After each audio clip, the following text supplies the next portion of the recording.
할렐루야. 잘 지냈었어요? 자, 어떤 말씀을 전할까 고민하다가 주변에서 이제 주고받는 대화 속에 신앙생활 열심히 하는데도 왜 이렇게 일이 안 풀리고 이렇게 힘드냐, 그렇게 말씀을 하면서 과연 믿는 것이 괜찮은가 할 정도로 의문을 던지는 그런 이야기를 듣기도 하고, 또 개중에는 열심히 신앙생활 하는데도 이렇게 왜 어려우냐 낙심하는 분도 있고, 왜 나는 이렇게 힘든 과정을 겪어야 되느냐 하는 그런 분들도 있어서 제 나름대로 그분들의 질문을 받고 난 뒤에 답을 못했지만은, 하나님 분명 그 하나님의 언약은 불변하시고 하나님은 변치 않으신 분이신데 왜 이렇게 하나님을 신앙하는 하나님 백성들이 이렇게 어려움을 당해야 됩니까? 라고 하는 그 질문에 제 스스로가 답이 오더라고요. 그래서 오늘 그 답변을, 오늘 이 말씀을 본문을 해서 여러분에게 전하고자 합니다. 따라할까요? 하나님의 관점으로 세상을 보라. 예. 똑같은 어려운 시기를 만납니다. 힘들고 괴롭고 답답하고 절망적인 그런 순간을 만날지라도 어떤 관점에서 그걸 보느냐 보지 않느냐에 따라서 그걸 받아들이고 통과하는 과정이 분명히 다르다는 것이죠. 그런 면에서 똑같은 환경과 조건을 봤습니다. 똑같은 땅을 정탐하고 왔습니다. 그들의 보고는 맞습니다. 다 옳습니다. 그죠? 그런데 보고하고 난 뒤에 평가는 달랐다는 것이죠. 긍정적인 평가를 하는 사람은 두 사람이면 그 두 사람은 기업고 가나안 땅에 들어갔습니다. 그런데 10명은 다수 의견이었지만은 부정적인 결과를 이야기됐던 것들은 결국 들어가지 못했습니다. 똑같이 신앙생활하고 똑같이 어려움을 당하는데도 그걸 맞이하는 내가 어떤 관점으로 그것을 소화하고 그것을 내가 접수하고 넘어가느냐, 그렇지 못하냐에 따라서 그들의 삶의 판도가 달라지게 되기 때문에 오늘 이 말씀을 여러분에게 답으로 전해드리고자 합니다. 이스라엘이 요단강 건너편에 이르게 되었을 때에 하나님은 모세에게 가나안 정복에 앞서서 각 지파에 한 명을 차출해서 도합 12명으로 내가 언약한 땅을 40일간 정탐하고 보고토록 하라, 그렇게 명을 내렸습니다. 그래서 모세는 각 지파에서 똑똑하고 유능한 사람 한 명씩을 선발해 12명을 하여금 40일간 그 땅을 정탐하고 그 땅이 어떤 땅인가를 확실히 보일 수 있는 증거물까지 지참을 해가지고 와서 백성들에게 자세하게 그것을 보고하도록 했습니다. 그래서 이 12명은 자신들을 보고 경험한 바를 소상히 전하는데, 그곳은 적과 끓이 흐르는 풍요로운 땅이다 하는 사실을 두 사람이 메고 온 포도송에서 보이게 되죠. 경관 성읍과 철병거로 무장한 아낙 자손들이 살고 있다는 사실까지도 자세하게 보고를 했습니다. 살기가 편한지 편하지 못한지, 거기에 살고 있는 민족들 어떤 사람들인지 낱낱이 다 살피고 왔습니다. 자, 보고를 끝마치고 난 뒤에 12명 중에 2명은 그 땅은 하나님이 기업으로 주신 언약의 땅이기 때문에 그 땅은 이미 우리에게 접수된 땅이다, 우리가 하나님을 신뢰하고 올라가면 그 땅을 취하리라. 그러면서 30절에 올라가서 그 땅을 취하자 능히 이기리라, 이렇게 자신감을 피력합니다. 비록 우리가 보고했던 것처럼 그 땅을 취하는 과정에는 어려움은 있겠지만은 그 땅은 이미 하나님께서 우리에게 주신 기업의 땅이기 때문에 우리 거다, 우리 것을 절대로 우리가 양보할 수 없으니까 취해야 된다, 올라가자 그랬는데, 다른 10명은 말하기를 31절에 그 백성을 치지 못하리라. 왜 그런가 하니, 그 말이죠. 왜 그런가 하니 33절에 보니까 아낙 자손과 이스라엘 백성을 비교할 때에 우리는 그들 보기에 메뚜기와 같기 때문이라, 이렇게 말합니다. 그 말은 뭐예요? 우리는 그들과 싸워서 승산이 없는, 참으로 볼품없는 존재다, 그런 말씀이죠. 그러면서 배경을 설명하죠. 아낙 자손들이고 철병을 갖고 있고 경관성을 갖고 있기 때문에 우리는 전쟁이 임하게 되면 반드시 우리는 실패할 수밖에 없다. 그러니 차라리 입은 기회에 애굽으로 회군을 하자. 그게 우리가 살 길이다라고 이렇게 부정적인 자기들 소견을 피력하죠. 그러면서 백성들을 선동합니다.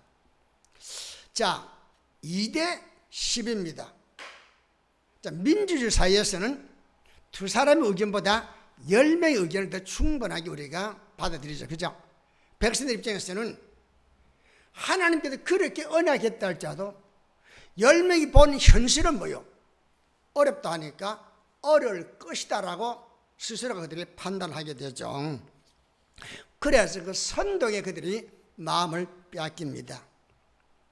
그때에 여호수아와 갈렙은 동일하게 그들과 함께 아낙 자손과 견고한 섬과 철병을 다 보았습니다. 그건 사실이에요. 그렇지만은 여호수아와 갈렙은 또 무엇을 생각했느냐?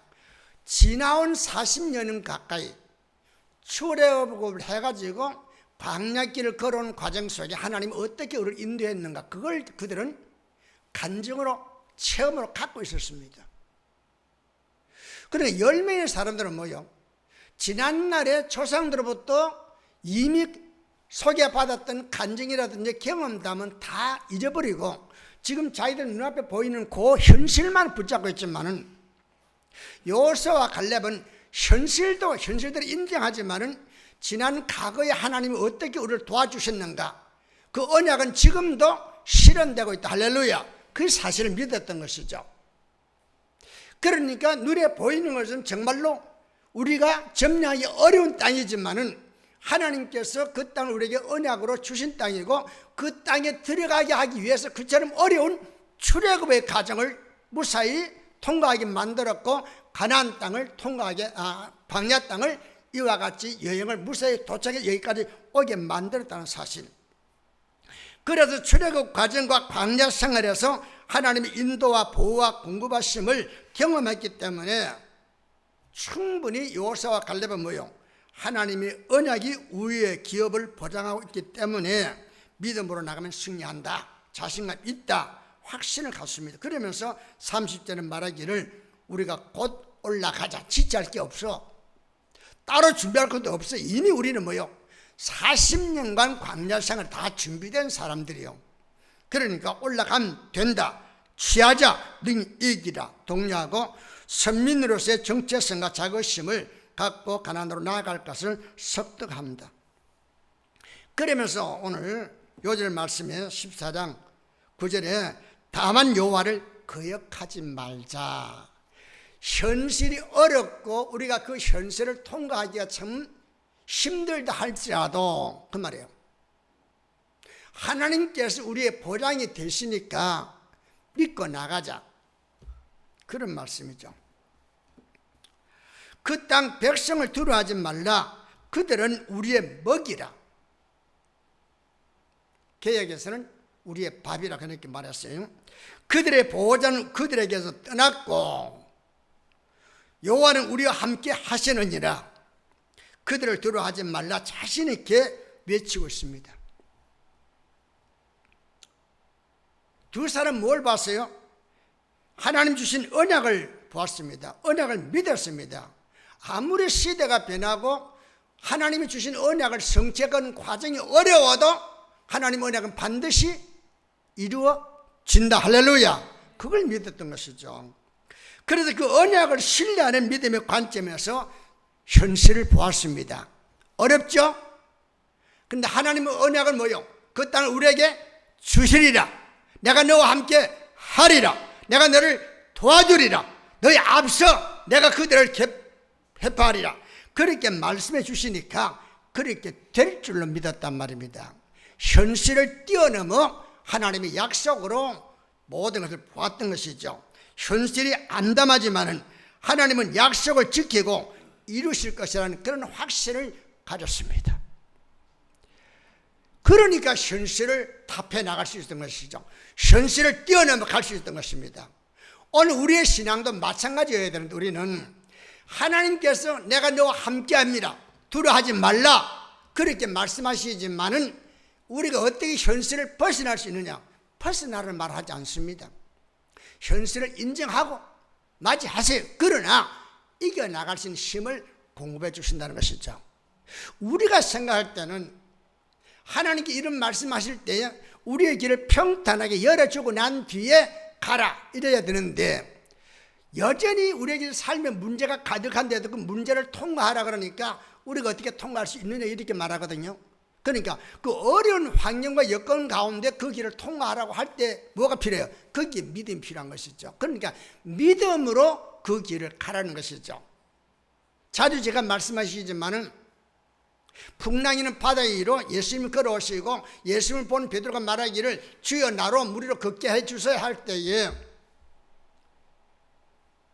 예수님께서 걸으라 그러잖아요. 그때에 이 베드로는 뭐요? 예수님 말씀 믿고 걷잖아요. 그러면 파도도 치지 않고 그냥 마치 바다를 돌덩이에서 붙게 만들어가지고 걷게 한 거예요? 아니에요. 여전히 출렁출렁 바다는 출렁이고 파도가 그의 발밑을 때려치지만은 베드로는 뭐예요? 하나님 주님께서 말씀하셨기 때문에 오라고 했으니까 나는 간다는 거예요. 내가 걸을 수 있느냐 하는 그 문제는 나중 문제고, 주님 명령했으니 주님 명령 따릅니다 했었는데 걷잖아요. 걷다가 뭘 봤어요? 바다를 봤잖아요. 그러니까 빠져들어갑니다. 그죠? 빠져들어갈 때 주님께서 그를 걸을 얹으면서 하는 말씀이 뭐예요? 왜 두려워하느냐 하잖아요. 그러면 바다에 출렁이는 파도를 다 멈추게 하고 난 뒤에 예수님 베드로를 끌어올렸어요? 아니에요. 여전히 풍랑이 일고 파도가 치고 있지만은 예수님은 손을 내밀어 그를 끄집어 올렸다는 것이죠. 여러분과 내가 오늘의 현실을 벗어날 수 없습니다. 여전히 우리의 삶 속에도 고난도 오고 환난도 옵니다. 그러나 우리가 이길 수 있는 것은 뭐예요? 하나님은 그 어려움 속에 우리와 함께 주겠다고 말씀하시기 때문입니다. 할렐루야. 자, 그러니까 두 사람은 하나님 주신 언약을 믿었고 그 언약을 신뢰하는 그런 믿음의 관점에서 세상을 보고 확실히 그 약속이 이루어진다는 확신을 가지고 외쳤던 것입니다. 자, 두 사람은 하나님께서 아브라함과의 약속, 이루기 위해서 가나안 족속들을 동원하여 하나님 이스라엘 백성들이 약속의 땅에 들어와 살아갈 수 있는 그런 성과 그런 주택을 건설하고 농토를 일구도록 준비시킨 사람들로 그들은 봤다는 것이죠. 다시 말해 가나안 7 족속을 어떻게 봤느냐? 그들이 무섭다 본 게 아니라 그들은 우리가 가나안 땅에 정착하기 위해서 성을 쌓고 그다음에 농사를 짓고 주택을 마련케 하기 위해서 이미 앞서 보낸 준비된 사람들이라는 것이죠. 그럼 주인된 우리가 이제는 뭐요? 입성하게 되면 그들은 자연스럽게 뭐요? 그 자리를 내어놓고 떠나갈 수밖에 없는 사람이라 그렇게 봤던 겁니다. 오늘 여러분과 내가 신앙생활을 나갈 때도 마찬가지입니다. 나에게 끊임없이 고난과 역경이 다가오지만은 어쩌면은 뭐요? 내가 갈 수 있는 그 고난의 길, 그 역경의 길이지만 그 길에는 뭐요? 하나님이 나를 돕기 위해서 다른 또 무언가를 앞서 보내는 사람들이 분명히 있다는 것이에요. 근데 우리가 그걸 본다면은 자신감 있게 살아갈 수 있어요. 그런데 우리 눈으로 그게 잘 안 보이잖아요. 왜? 언약의 말씀을 놓쳐버리니까. 확실하게 언약에 붙잡힌 되어 있다면 그 언약을 통해서 미래를 내다볼 수 있고 현실을 볼 수 있는데 언약을 놓쳐버리니까 내가 가지고 있는 1.5, 1.2라고 이 육안으로 보니까 역시 현실이 우리에게 무섭게 다가오잖아요. 그럼 거기에 우리가 마음을 빼앗기다 보니까 하나님을 바라볼 수 있는 그 믿음을 잃어버리고 만다는 것이죠. 그러니까 그들이 다시 말해서 가나안 족속들이 지금 철병을 가지고 견고한 성을 짓고 그리고 아름다운 집을 짓고 농토를 짓는 정말로 우리가 넘겨보기 어려운 그런 존재라 할지라도 그들은 뭐요? 우리의 밥이라는 것이죠. 우리를 위해서 존재하는 자들이지 우리는 주인이고 그들은 하인에 불과하다는 것이죠. 그래서 그들이 비록 털새를 부린다 할지라도 결국 뭐요? 가나안의 주인은 그들이 아니고 이스라엘이기에 이스라엘이 입성하면은 그들은 물러날 수밖에 없다는 사실을 알고 있었습니다. 그러니까 두 사람은 주장하는 것이죠. 올라가자. 가면 이긴다. 그러나 10명은 뭐요?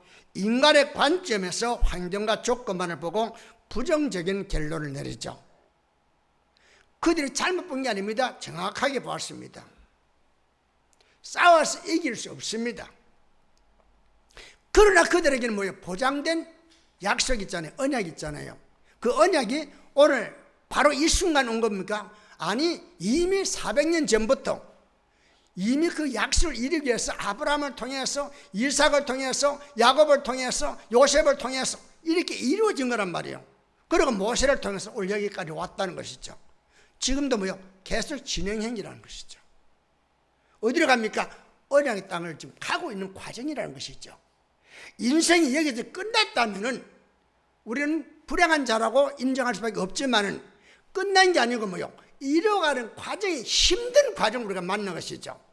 이걸 믿음으로 본다면은 이 과정만 통과하면은 또 새로운 세계 열린다고 하는 그런 확신 가지고 즐겁게 그 싸움에 나갈 수 있는데 그게 안 돼 있으니까 주저앉아버리고 말더라는 것이죠. 자, 그들은 뭐요? 환경과 조건만을 보고 부정의 결론을 내렸죠. 뭐라 그랬습니까? 우리는 메뚜기 같다. 메뚜기를 수백 마리 달려들어도 한 사람을 당하겠어요? 그래서 그들은 하나님과 언약을 믿지 않았고 조상들의 신앙 간증과 경험담을 무시해버렸습니다. 그들의 조상들이, 그들의 아버지가, 그들의 어머니가 이미 광야길을 걷잖아요. 걸어오면서 죽어갔습니다. 그죠? 그 뒤를 이어 그 자녀들이 지금 대를 이었거든요. 그럼 그 세월이 아주 먼 옛날 이야기입니까? 아니에요. 그들이 어릴 때에 이미 봤던 일들입니다. 그런데 그걸 보지 못했다는 것입니다. 자, 교회를 우리가 정말로 뻔질나게 다니고 있습니다. 그죠? 누가 보든지 교회 열심히 다니니까 신앙생활 잘한다고 봐집니다. 그러나 정작 어려운 일을 당할 때에 우리는 그 어려움 속에 역사하고 있는 하나님의 손길을 볼 수 있는 그런 눈이 있느냐? 그게 없다는 것이죠. 그러니까 모임에 제한을 받게 되고, 그리고 우리가 이동의 자유가 이렇게 막아지게 되고 경제적인 어려움을 당하고 하는 이 모든 어려움들이 우리에게 다가오니까 우리는 뭐 봅니까? 오늘의 현재만을 본단 말입니다. 그러면서 하나님의 약속마저 우리 의심하게 되어지니까 우리는 점점 신앙의 내리막길을 걷고 있다는 것이죠. 자, 그러니까 그들과 그들을 추종하는 사람들은 뭐요? 평생을 두고 소원했던 그 가나안 복지를 지책에 두고 구경만 하고 들어가지 못하고 말았잖아요. 그들이 지금 광야길 걸어온 그 이유가 뭐예요? 가나안 땅에 들어가는 거 아니에요? 그런데 이제 바로 요단강 건너가면 들어갑니다. 그런데 요단강 이편에서 지금 현재 40일간 정탐하고 온 그 사람들에 의해 가지고 결국 뭐예요? 보고를 듣고 보니까 안 되겠구나.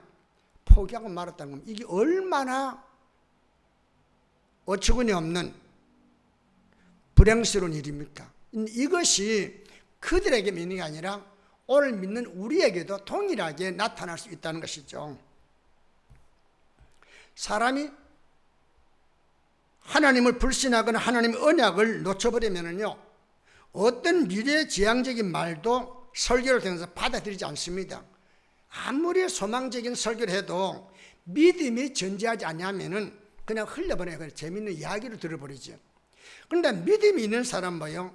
눈에 보이는 대로 판단하거나 욕심이 이끌리지 않습니다. 현실보다는 뭐요? 현실을 뛰어넘어 역사하시는 하나님의 세계를 바라보고 하나님의 관점에서 하나님의 언약을 붙들게 되는 것이죠. 그러니까 없는 자 같지만은 있는 자로 살아가는 것이죠. 약한 자 같지만은 하나님 주신 내게 능력이 주실 것을 바라보고 강한 자로 살아가는 것이죠. 그런데 오늘 많은 사람들이 뭐요? 신앙생활을 한다면서도 현실에 안주하려 합니다. 조건과 환경을 보고 판단합니다. 그래서 약속의 하나님을 붙잡지 못하고 놓쳐버리기 때문에 어려움을 당한다는 것이죠. 또 스바냐 3장 17절에 보니까 너희 하나님 여호와가 너희 가운데 계시니 그는 구원을 베푸실 전능자시니라. 그가 너로 말미암아 기쁨을 이기지 못하시며 너를 잠잠히 사랑하시며 너로 말미암아 즐거이 부르며 기뻐하시리라. 스바냐 선지자가 외친 말이죠. 이 내용이 뭐예요? 누구를 두고 한 말입니까? 여러분과 나를 바라보는 하나님의 심정을 노래한 겁니다. 선택과 부르심을 받아 예수를 믿어 제사함 받고 구원을 받은 하나님의 자녀가 되었다면 오늘 여러분은 스바냐가 말하고 있는 이런 사랑을 받은 자들이죠. 그렇다면 우리가 살아가는 과정에 실상 위기를 만나도 하나님의 언약 아래 보호받는, 우리 인도받고 공급받고 있다는 믿음과 자긍심을 가지고 살아가야 되는 겁니다. 내가 하나님의 사랑과 보호를 받는데도 왜 내게 이와 같은 어려움이 오느냐 이러는지 모르지만은, 이것은 믿는 자든지 믿지 않는 자든지 우리가 아담의 후손에게는 반드시 뭐예요? 죄로 말미암은 환난과 제가 남긴 그 흔적 때문에 우리가 고통을 당하게 되어 있는 겁니다. 그래서 농사를 지어도 뭐예요? 땀 흘려서 농사 짓게끔 되어 있는 것이죠. 우리는 깨어지기 쉬운 질그릇 같은 존재입니다. 하나님의 독생자를 희생시키고 구원을 얻게 한 그의 백성이죠. 깨어지기 쉬운 그런 존재입니다. 그건 하나님 알고 계세요. 그런데도 하나님께서는 뭐요? 당신의 독생자를 희생시키시고 구원을 얻게 한 당신의 백성이라는 겁니다. 내가 나를 볼 때 형편없는 사람이죠. 그런데도 하나님은 우리의 연약과 부족함을 잘 아시면서도 사랑의 은혜를 부르시고 변하지 않는 언약으로 우리를 인을 쳤다는 것입니다. 여러분과 내가 그와 같은 민족, 그와 같은 선민이 되게 달라고 그렇게 아둥바둥 노력해서 된 게 아니라 하나님께서 일방적으로 여러분과 나를 우리가 하나님을 알지 못할 때에 불러서 하나님 자녀가 되게 만들었다는 것이죠.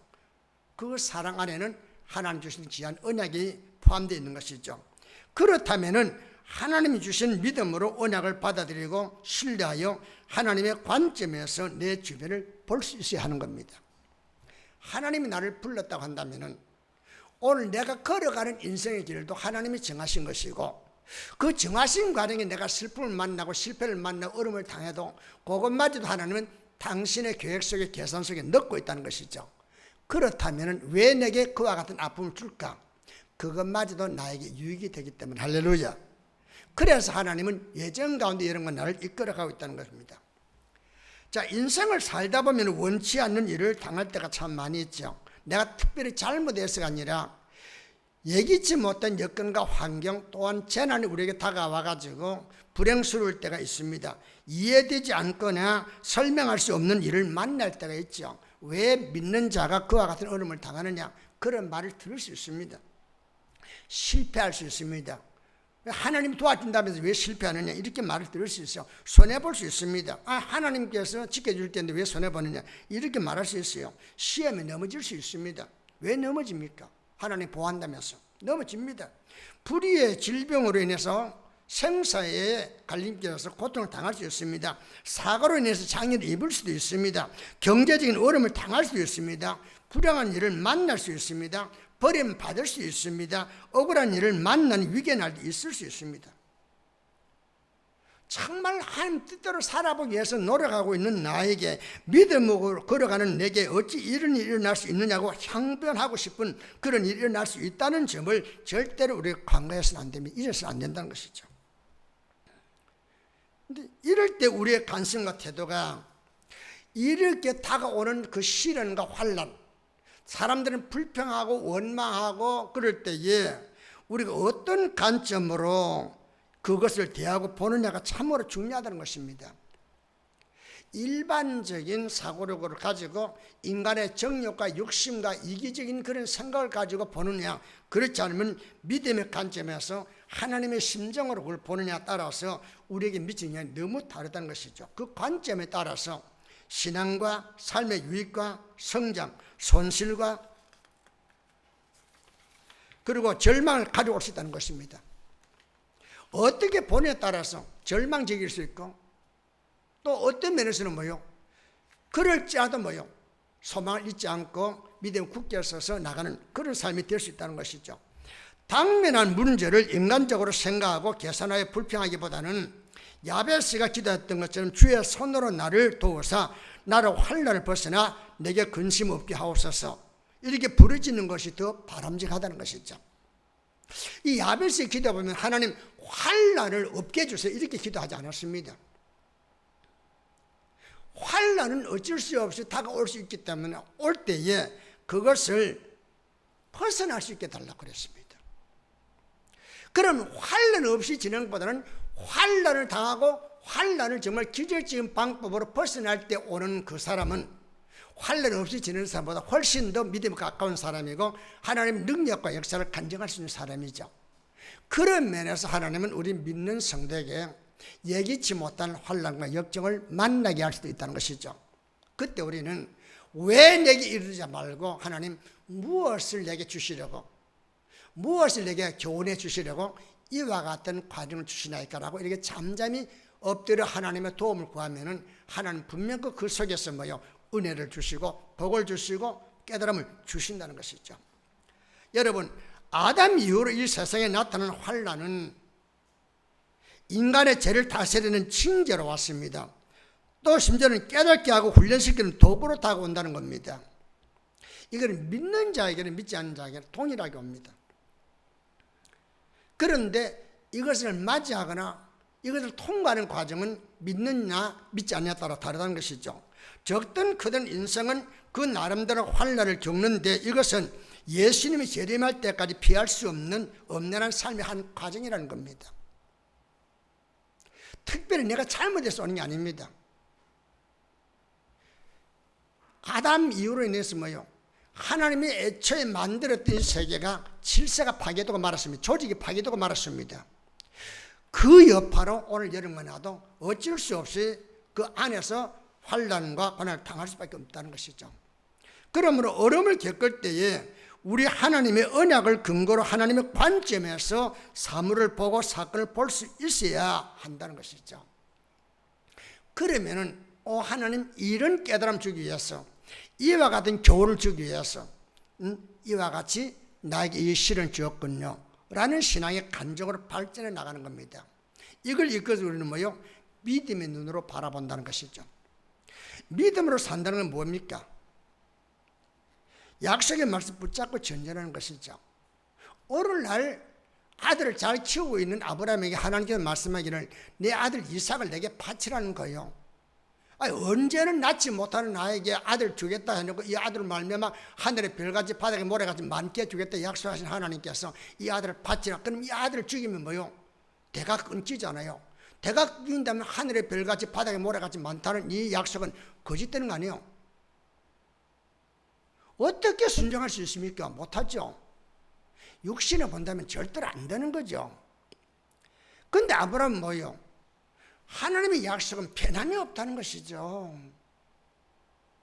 내가 이 아들을 바치라고 바치는 것은 내가 하고 내가 바칠 수 있지만 바치고 난 뒤에 그러면 이 아들은 죽여서 바치는 것이니까 대가 끊어지지만은 그러면 하나님은 그 대가 끊어진 걸로 끝나는 게 아니냐. 하나님 죽은 자를 살려서라도 그 일을 이루신다. 할렐루야.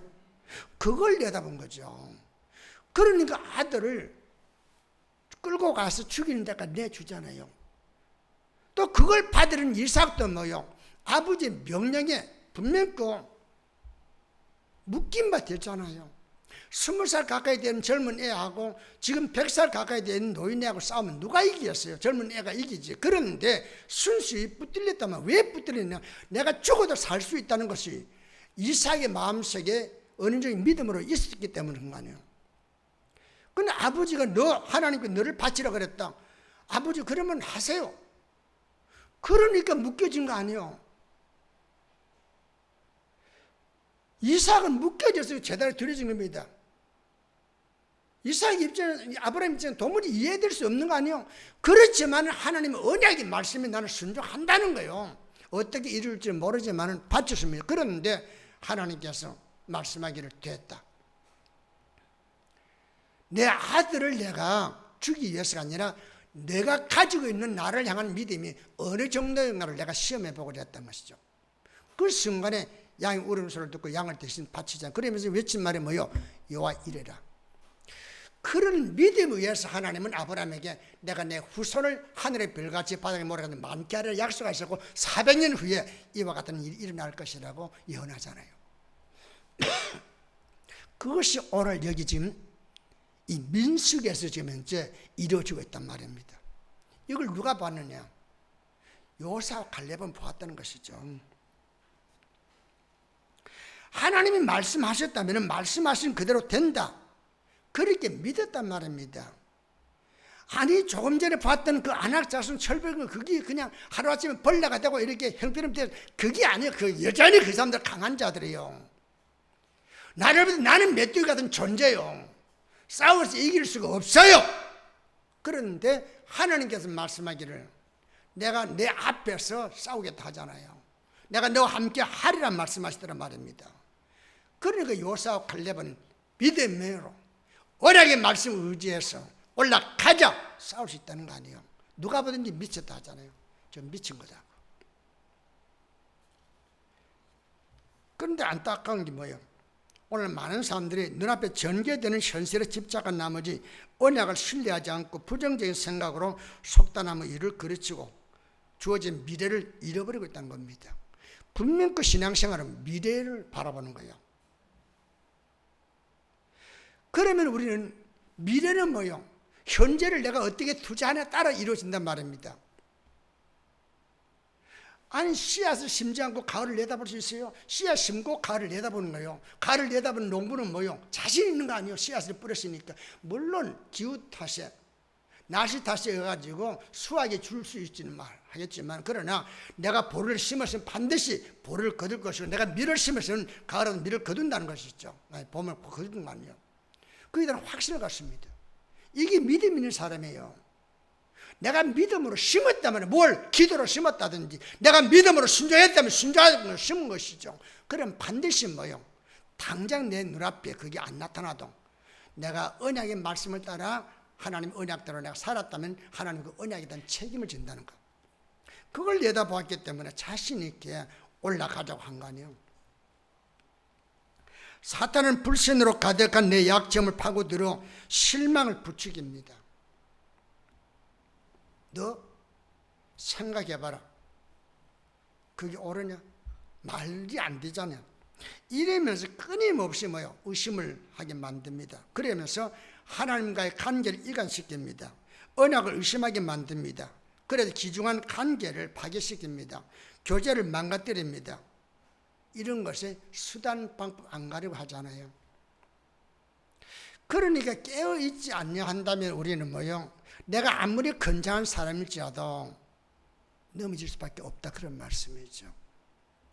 이스라엘 옷 젖는다고 말하잖아요. 나는 절대 넘어지지 않냐 한다, 이렇게 자신감을 가질 수 있는지 모르지만은 우리는 절대 안전하지 못합니다. 언제든지 하나님의 도우심이 있어야 되고 하나님의 은혜가 우리를 붙잡을 때만 가능한 겁니다. 현실을 직시하고 눈앞에 전개되는 유익을 놓치면은 기회가 없다고 충동질 할지라도 우리는 뭐요? 하나님에 대한 신뢰를 가져야 되는 겁니다. 근데 우리는 그 충동의 마음을 빼앗깁니다. 맞아 그럴 거야, 그래.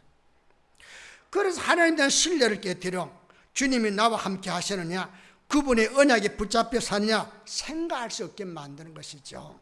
믿음으로 생각하고 믿음으로 기도하고 믿음을 순종할 수 있는 그런 여유를 주지 않게끔 계속해서 우리는 몰아가는 겁니다. 사탄은 눈앞에 전개되는 조건을 환경으로 상황 판단을 하고 결론을 내려 행동하게 하게끔 하나님 언약을 무시하도록 하죠. 여기에 우리가 많이 넘어가잖아요. 그런데 본문에 등장하는 요사와 갈렙은 위험이 동반된 전쟁이지만 가나안 땅은 이미 하나님의 언약으로 주신 기업이기 때문에 소유권을 찾으러 올라가자라고 하지 않아요. 우리가 이겨야만 그 땅이 우리 땅이 아니에요. 이미 그 땅은 우리 땅이라는 거죠. 우리 땅의 소유권을 누구한테 지금 청구하는 겁니까? 하나님께 청구하는 것이죠. 온 우주 만물이 다 하나님의 것이기 때문에 하나님 우리에게 주신 약속의 땅이지 않습니까? 우리에게 주소서. 결국 그들은 뭐요? 그들이 바라던 대로, 그들이 기대했던 대로, 그들이 소원했던 대로 가나안 땅에 들어가잖아요. 근데 10명은 못 들어갑니다. 10명만 못 들어갔습니까? 10명에 따랐던 모든 백성들 다 쓰러져 버리고 말았잖아요. 그것이 그냥 지나간 이야기입니까? 오늘 현재 신앙생활 우리에게도 가장 적합하게 이루어질 수 있는 그런 일들이라는 것이죠. 하나님의 관점에서 세상을 보고 또 사건과 사물을 보면 시련과 환난도 신앙의 다른 조를 담고 있음을 알게 된다는 겁니다. 끊임없이 시련이 내게 다가옵니다. 환난이 내게 다가옵니다. 그럴지라도 믿음의 눈을 떠서 보면은요, 그 시련 속에라도 밝은 빛이 드러납니다. 어둠 속에서도 하나님 음성이 들려집니다. 그걸 보면서 우리는 그 어려운 과정을 통과할 수 있게 되는 거죠. 그럴 때 뒤를 돌아와서 보면 뭐예요? 그게 다 신앙의 간증거리로 남는 거예요. 신앙 간증이 그냥 옵니까? 우리 남들의 신앙 간증할 때면 굉장히 부러워하잖아요. 나도 그처럼 되었으면. 그 나쁜 거 아니에요. 근데 그렇게 되려면 뭐예요? 그렇게 되기까지 과정이 있잖아요. 그 과정을 내가 만들 수는 없어요. 근데 하나님께서 내게 주어지는 그 과정, 그게 시련일 수 있어요. 그게 과정입니다. 근데 그걸 내가 믿음으로 잘 인내가면은 한 걸음 한 걸음 걸어갈 때는 조심스럽고 피를 말리는 것 같은 그런 위기가 다가오지만은 지나가 돌아보면 어떻게 그 길로 왔을까? 하나님의 도움이었다. 할렐루야. 그런 간증을 하게 되더라는 것이죠. 현실이 아무리 어려워도 기대와는 다르게 나의 삶이 펼쳐진다 할지라도 나는 하나님이 말씀하신 언약한 그들의 나입니다. 나는 변하지 않습니다. 근데 우리는 내가 변하다 생각하지 않아요. 하나님 앞에 서 있는 나는 변하지 않는다는 것입니다. 세상 앞에 서 있는 나는 끊임없이 변하지만은 하나님의 그 언약대로 나는 된다는 것이죠. 누가? 나가. 그러니까 나는 지금 이제 여기 홀로 혼자서 있지만은 나를 통해서 역사하시고 언약하신 그 하나님의 믿음을 가지고 매일을 내다보면은 나는 저 멀리 건너편에서 하나님의 그 영광에 참여하는 모습을 볼 수 있다는 것이죠. 그래서 우리는 시혈을 가지고 신앙생활을 할 수 있는 겁니다. 사랑하는 성도 여러분, 내게 아무리 어렵고 힘든 역경이 다가오고 환난이 다가온다 할지라도 내가 거기에 휘말려 가지고 죽을 것 같은 그런 위기에 놓인다 할지라도 하나님 애초 내게 말씀하신 그대로 납니다. 하나님 앞에 서 있는 나는 변하지 않습니다. 하나님이 여전히 나를 붙들고 계십니다. 오늘은 자빠져 넘어지는 것 같지만은 반드시 하나님 또다시 나를 제 위치에 올려놓을 때가 있습니다. 그때는 뒤를 돌아보면은 여기까지 하나님 나를 도와주셨다는 이런 신앙의 간증을 남길 수 있습니다. 여러분, 그때를 생각하면서 오늘의 힘든 과정, 육안으로 보고 함부로 판단하고 낙심하거나 신앙에서 탈선하지 말고 끝까지 믿음 안에서 하나님 언약을 바라보고 소망 가운데 살아가는 여러분 되셔서 승리하여 아름다운 신앙 간증을 남기는 여러분 되기를 주의 이름으로 축원합니다. 기도합니다. 하나님, 현실적으로 본다면은 도무지 이루어질 것 같지 않습니다. 현실적으로 본다면은 절대 우리는 싸울 용기도 갖지 못하고 싸워서 이길 수도 없습니다. 그래서 포기하고 싶습니다. 그러나 여호수아와 갈렙은 똑같은 환경과 조건을 보았지만 하나님 주신 언약의 말씀을 붙잡았기 때문에 그 언약에 의존해서 그는 분명껏 말하기를 올라가자. 그들과 우리를 비교해 봤을 때 우리는 메뚜기고 그들은 장대한 군사들일지라도 하나님이 우리와 함께할 때에 승리는 우리 것이다. 그래서 미래를 향해서 내 백지를 올라가자. 그들은 우리의 밥이라 외쳤습니다. 많은 사람들이 2명보다는 10명이 보가 더 확실하다. 민주주의 선택이라 그러면서 그들을 따르다가 광야에서 다 죽고 말았지만 끝까지 고집스러웠던, 어쩌면 고집스러웠던 여호수아와 갈렙은 가나안 땅에 들어가서 그가 밟은 땅을 그의 후손들에게 기업으로 물려줄 수 있었습니다. 하나님, 오늘 우리가 살아가는 과정 속에 참 많은 어려움을 겪을 때가 있습니다. 억울한 일을 당할 때도 있고 실망할 때도 있고 실패할 수도 있고 손해볼 수도 있고 시험에 넘어질 수도 있고 불의의 질병에 걸리기도 하고 사고로 장애를 입기도 하고 경제적인 어려움을 당하기도 합니다. 버림을 받기도 합니다. 억울한 일을 당하기도 합니다. 위기의 날을 만나기도 합니다. 그럴지라도 아무리 주변 환경이 나를 어렵게 만들다 할지라도 하나님은 내게 언약하신 그대로 나를 보존할 것이기에 믿음으로 그 어려운 난관을 이겨나갈 줄 아는 그런 저들 될 수 있도록 복을 나눠 주옵소서. 오늘 이 말씀 하나님의 관점으로 내 주변을 볼 줄 알고 하나님의 관점으로 세상을 볼 줄 아는 믿음의 눈이 뜨여진 그런 삶을 살아갈 수 있는 저들로 만들어서 이 위기를 극복하고 승리하며 나중에 아름다운 신앙의 간증을 남길 줄 아는 그런 저들 될 수 있도록 복을 나눠 주옵소서. 예수님 이름으로 기도합니다. 아멘.